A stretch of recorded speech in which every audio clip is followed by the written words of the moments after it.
Day zero is the moment before company formation, when a founder decides to take the plunge, follow their dream, and commit to pursuing their vision of change. On day zero, you'll hear founders tell their story.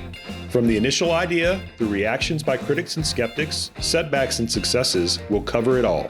Behind every company is a founder with ambition, goals, dreams, and wisdom to be shared. Let's explore them together. Entrepreneurs are unique individuals. They must be fully committed to a vision, be willing to endure the many risks of starting and shaping a business, develop an understanding of the marketplace, raise capital, envision and refine a business model, and serve as the company's best sales lead. In normal times, the healthcare market is complicated, highly regulated, and with conflicting incentives. However, these are not normal times. In addition to the above-mentioned characteristics, healthcare is currently transforming, still reacting and adjusting to COVID, including significant workforce issues, and we have an uncertain economy and political climate.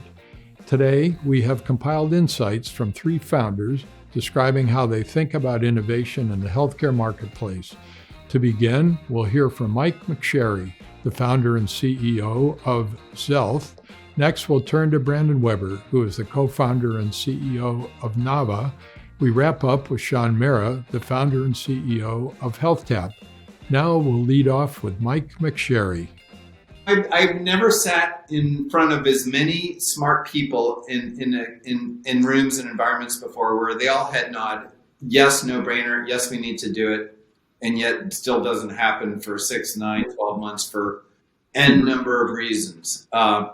And you don't really see that in the world of, in mobile, every single phone manufacturer has to ship a new device every single year. And that new device has to have a dozen new features on it to sell it and market it. And they're just on this absolute fast track and deadlines of shipping with new tools and technology.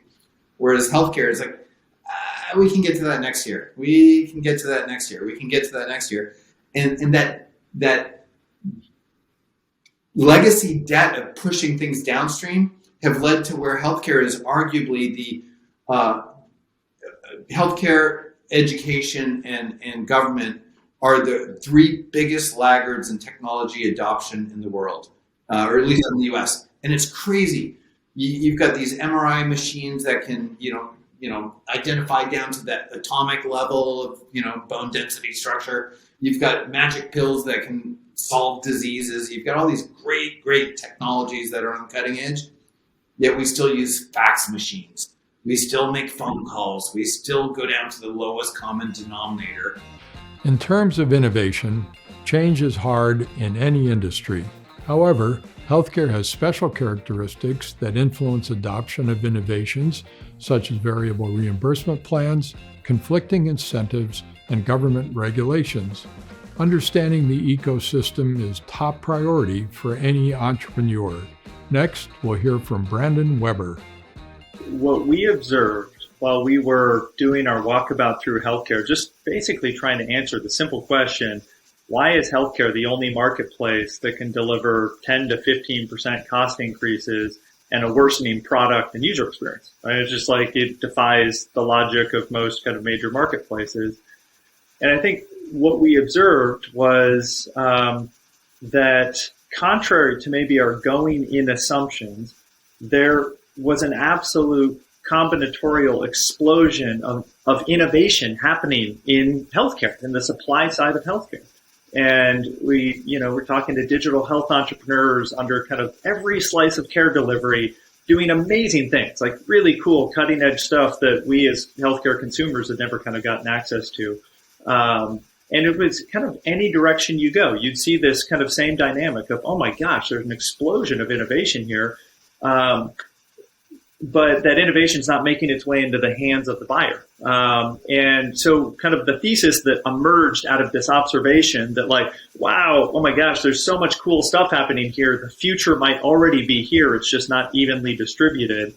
Led to kind of, I think, our core thesis that the bottleneck to dramatically improving the healthcare marketplace and making it more consumer and buyer centric is not a lack of innovation on the supply side. Not we're missing great point solutions. We're missing a better alternative to the traditional insurance model.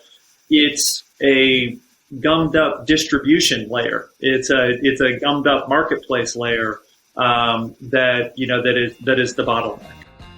Brandon noticed that innovation in healthcare benefits wasn't successfully reaching customers. By understanding the marketplace, Brandon saw an opportunity to drive efficiency and create value. Understanding the players and how they interact is fundamental for entrepreneurs in any industry. To wrap up, let's hear from Sean Mara. There is a shortage of a supply of, let's just call them providers for now, because you can throw nurses into the bucket too, and other types of healthcare professionals. But there's a shortage of supply. There's a growing demand. So that equation is never going to work unless a few things change.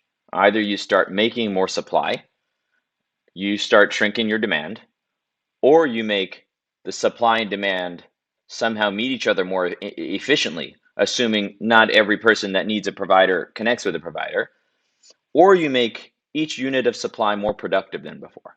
So let's just break those down for a moment, those four things. So just very logically, demand is not going to decrease. As the world's population increases, as we age, the need for healthcare will grow. I think that is an inevitable force that will remain true until some eventuality where the world population shrinks. The second one, grow more supply. Well, in this case, that's building medical schools and educational institutions that create more providers each year. Those things are measured in decades. So we should certainly be doing that. It's just not going to be the solution for us in the next 30 to 50 years. So then that leaves us with the next two. Okay. The next two are, you either make supply and demand transact more efficiently, or you make each unit of supply more productive. So telehealth, classic example of bucket number one.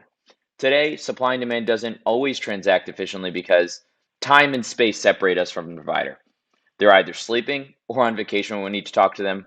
There is a doctor, but he or she's 100 miles away when the one next to me is busy. There's all sorts of barriers that prevent us from finding that supply when we're sick, in that moment when we need it. Telehealth helps. I'm just giving it as an example of a technology that makes the transaction more efficient.